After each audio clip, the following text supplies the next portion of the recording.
Joy is your essential nature. Forget the notion that you have to suffer to attain joy. You do not need to earn her favor. You don't need to earn her favor. She wants us to be happy. She doesn't judge you. If you have a judging God, maybe you need a new God.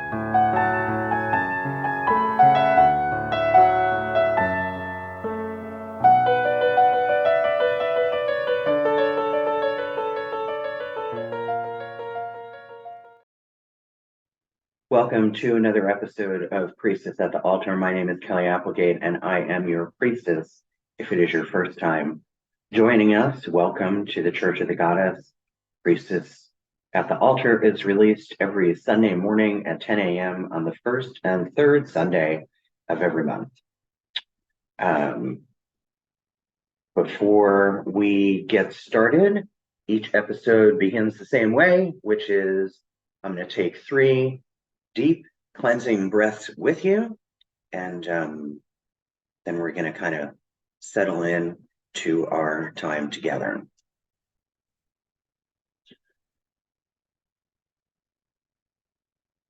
Okay. Ready? You're going to breathe in through the nose and out through the mouth. Here we go.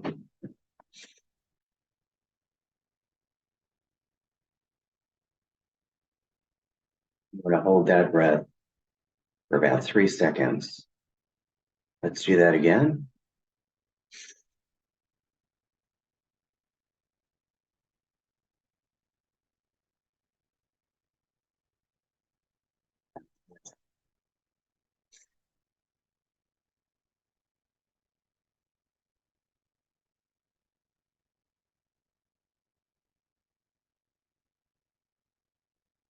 Now we are here together. It is our love and our passion, our faith that brings us here, where we can spend just a little time to commune, to be still, to feel the life force of human connection, which is also our connection to her. I want you to imagine for a moment a silver thread that connects every person watching this right now, every person that might watch it later, and imagine that silver thread that connects us all in different times, in different places, all over the world. For we have been drawn together in the light and the peace and the love of the goddess. And together, we all say, Amen Dea.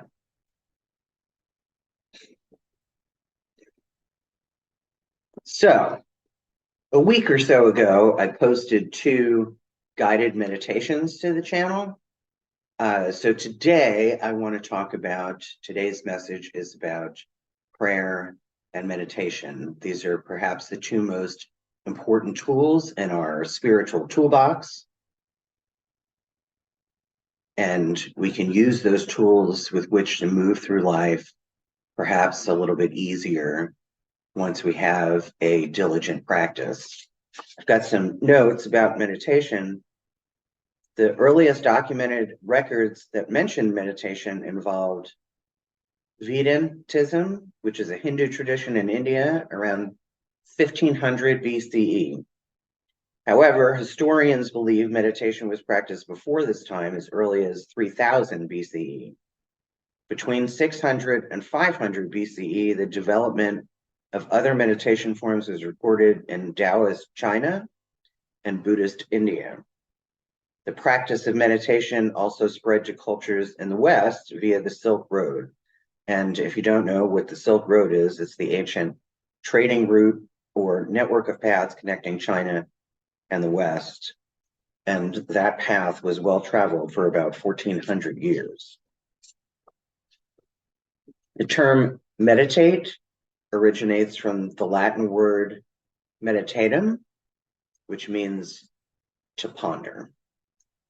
But I think there are two types of meditation, really. We can sit and sort of meditate upon and ponder a thought, a word, a prayer, a symbol.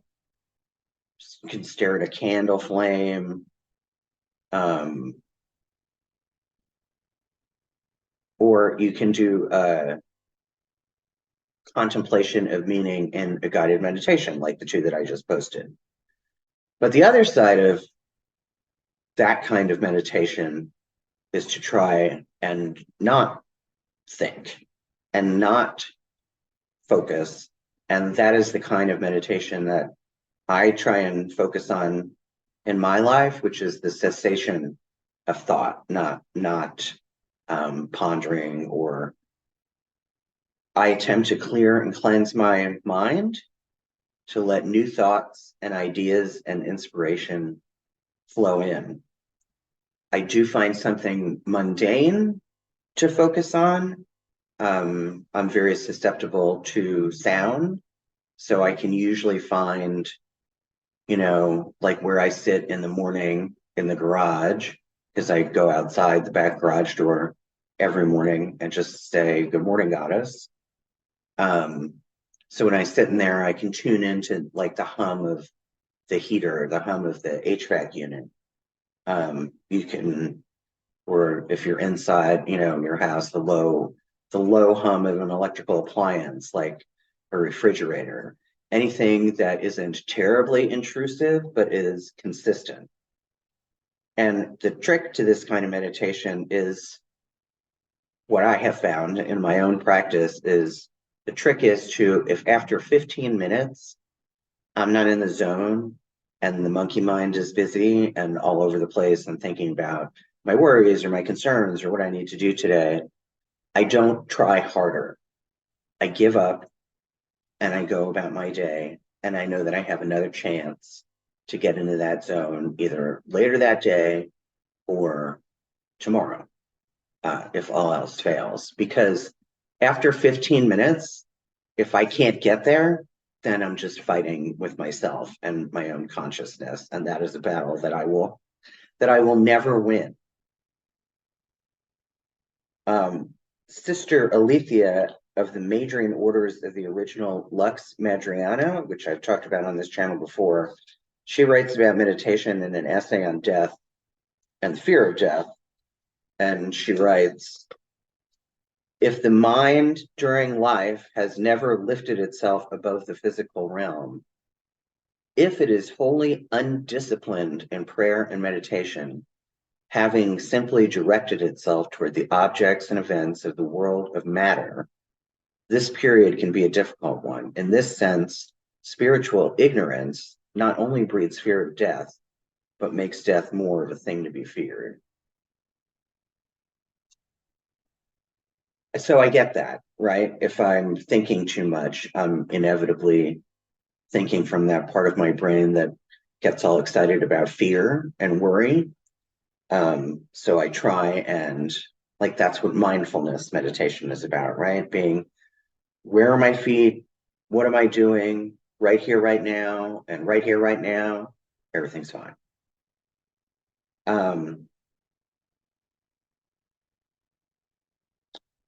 For me, the goal of meditation is mystical union with my creator, not who I perceive myself to be in any given moment, but who I really am at my core, which is a child of the goddess, a priestess of the goddess, that I am of her and she is in me. She's out there, but she's also right in here. And sorry, I've got some notes.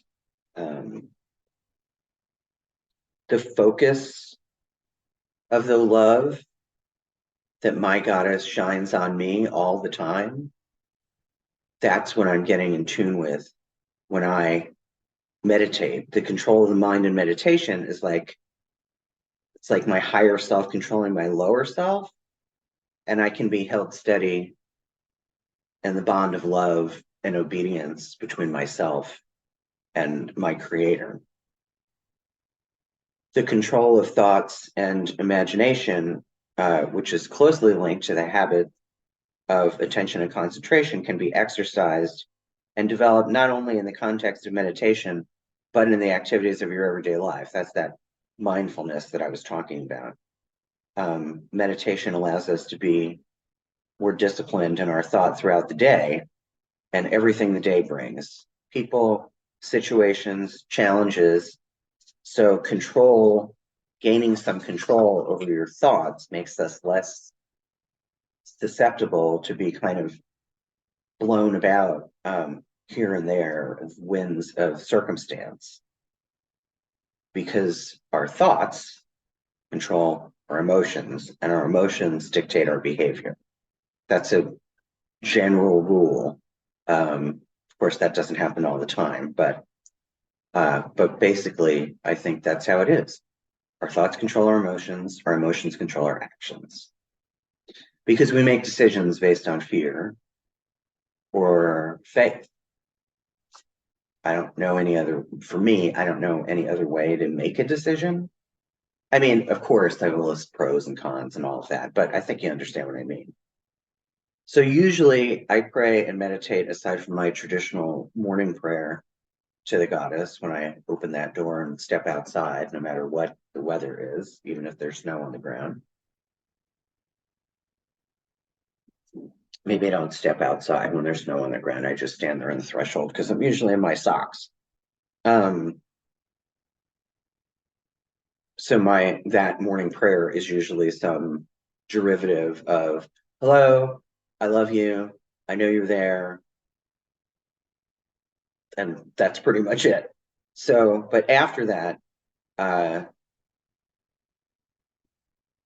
I'm sorry, before that, before I do anything else, I acknowledge her as soon as I wake up. That's not necessarily a prayer, but it is an acknowledgement, an invocation, so that from the very first moment my eyes open, I'm talking about before my feet even hit the floor, I think about her. And again, that's not really a prayer. It's just I want to tether myself to her from the moment I'm conscious. And I have to say that is a discipline that has taken years and years of dedication.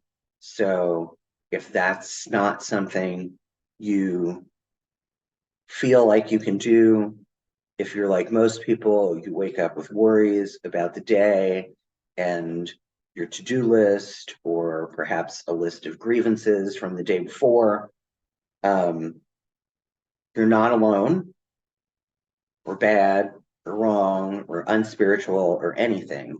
You're just in the norm, right? Like I said, it's taken many years of dedicated practice to be able to think of her upon awakening. So the meditation techniques I'm talking about take diligence and commitment for them to become an automatic part of the mind. And anytime you even try this is a step toward progress, and progress is really the best that we can hope for, because we're never going to achieve a perfect state of blissfulness, or at least I don't think I am. Maybe you are. Maybe you can achieve a perfect state of blissfulness, and if you can, please contact me and tell me how you did it. So prayer and meditation go together. I try and meditate and then pray, because then I'm less likely to try and use the goddess as my errand girl and just, give her a list of demands. When I meditate first, my mind is clear. My prayers tend to be less self-centered and focused on what she wants from me rather than the other way around. And that's not to say that I don't ask for my desires to be fulfilled or for solutions to problems. Of course I do. But with meditation, I gain an openness to receive her answers, even when they don't look or feel like what I think I want. Because part of my prayer life is trusting that she knows what is best for me better than I do. I have specific prayers for specific prayer times throughout my day. I pray in the morning, I pray mid-afternoon, and I pray in the evening before I go to bed. That middle of the afternoon has become very crucial for me because it's kind of like I've expended all that energy from 6 a.m. to noon or 1 or and I need more. I've talked myself back into self and seeing the world through the eyes of self rather than seeing with her eyes, and perhaps see opportunities for growth, opportunities to be of service to others, opportunities to learn or to practice a spiritual principle that I'm working on. For example, I consider myself a judgmental person. It's not as bad as it used to be. We all judge. There's no getting around that because we see the world through the eyes of self. But when I pray and meditate in this fashion, I can then be presented with opportunities to practice being less judgmental. And sometimes that comes into play when I'm presented with opportunities to be of service, right? Because I can't just be of service to the people I like, or the people that are like me, or the people that I resonate with, or the people in my peer group. If I'm going to be of service in the world, that means I need to be willing to be of service to anyone. So I also pray throughout the day as I kind of encounter this or that. I pray for compassion and kindness when I find myself being judgmental, or when I know I'm going to engage with someone that I'm not fond of. I pray if I know I'm going to be in a stressful situation. I pray to be open when I know I'm going to be social, and my default, I don't know about you, but my default is to hide myself from people. So I pray to be open to others and what they might need from me, or there's an opportunity to be of service, or I might just find a new friend. When someone crosses my path, there's always a reason for that. I don't know if it's my reason or their reason, right? Maybe they're there to provide something to me. Maybe I'm there to provide something to them. Maybe it's going to turn into a reciprocal relationship. I don't know that. So I have to be open to people. And again, I have to be open to people that aren't like me, that don't share my spiritual beliefs, that aren't into what I'm into. I've got to be open. If somebody approaches me and they're wearing a giant cross, I still have to be open. Because I don't know what's going on with that person. My entire prayer life is based on 2 things: gratitude and an overall sense of what the fuck do I know? What do I know, really? When I'm judging somebody, like, what do I really know about that person? Or I think somebody wants something from me. What the fuck do I, you know what I mean? I don't know. I don't know what her plan is. I only know what my plans are. And those two are often in conflict with each other. So what do I know? It also prevents me from giving unsolicited advice or advice that I would take myself, but I don't think it's right for the other person. Or, I mean, what the fuck do I know really opens me up in a relationship to other people. And it's also funny, right? Like in my head, I'm like, what the fuck do I know? Right? Like, I don't want to talk to that person.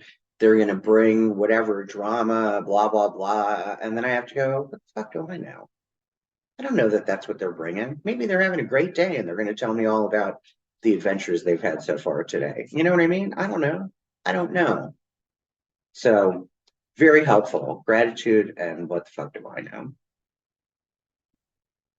So, both prayer and meditation have been scientifically proven to calm the nervous system and shut down our fight or flight or freeze response. Meditation shuts that down. Prayer shuts that down. It's been proven that when we pray and meditate and we're really in the zone, not like I was describing, when I can't get there and I'm just fighting with myself, but when I'm really in the zone and I really feel my connection to my goddess, the pleasure center lights up in the brain. And the parts of the pleasure center that light up in the brain on MRI scans, when they've done these studies, the parts that light up are the same parts that light up when you drink alcohol or use illicit drugs. Same pleasure center, same parts of the brain. I'm just saying. Um, there's a neurochemical release of dopamine and serotonin. Of course, that's the chemical part of it. And this doctor, Andrew Newberg, he wrote a book called How God Changes Our Brain, Breakthrough Findings from a Leading Neuroscientist, which is a fabulous book. If you haven't read it and you like nonfiction and like to read about interesting things, I highly, highly recommend. He said, engaging in 12 minutes of personal reflection and prayer each day makes a profound impact on our brain. It strengthens a unique neural circuit that specifically enhances our social awareness and empathy and helps us love our neighbor by developing a heightened sense of compassion and subduing negative emotions. And the second thing is neuroplasticity. Our brain isn't fixed like a plastic mold, it's nimble. Brains continue to develop as a result of the experiences and behaviors we engage in every day. For example, Newberg says we can have memories that continue to take on new forms simply by the way we repeat them to ourselves. They actually become independent of the things that we're remembering because our brains will constantly change. We need to be mindful of whether we're developing in good or destructive ways. The disciplines we engage in every day, every week, every year fundamentally shape the destiny of our lives. And we need to be aware of the extent to which our behavior affects our brain. So, I mean, I don't know how much I know about neuroplasticity, but what I do know is patterns of thought, repeated patterns of thought, build neural pathways. And an interruption to patterns of thought lets those neural pathways die out. At least that's my understanding. That's like people, okay, so people who are in 12-step recovery or people that go to treatment, that's what that's all about. It's about creating new neural pathways so that if your pattern of thought has always been, I need a drink, your pattern of thought changes to, I need to pray and meditate. I mean, it's really kind of phenomenal. And if you have time on your hands, I encourage you to Google science and prayer or science and meditation, and you will find all kinds of wonderful information out there on the interwebs. So prayer and personal reflection help us maintain balance. I think that that's true. Every one of us needs to, I think every one of us needs to spend a small portion of each day in prayer and meditation and reflection. I need it. You need it. No matter how busy we are, we've got to make space so that we know our priorities and our values and can assess how well we're living up to them. That's one of the things that comes from prayer and personal reflection. We need to ask ourselves daily, what adjustments do I need? Because it's never about anybody else, right? It's always about me and my attitude. What adjustments do I need to make to develop my life with the goddess? That's the question. You can meditate on that question. So, speaking about all these things, I think this is going to be a short one. And that's my message for you today. Spend some time in prayer and meditation and challenge yourself to develop a discipline, right?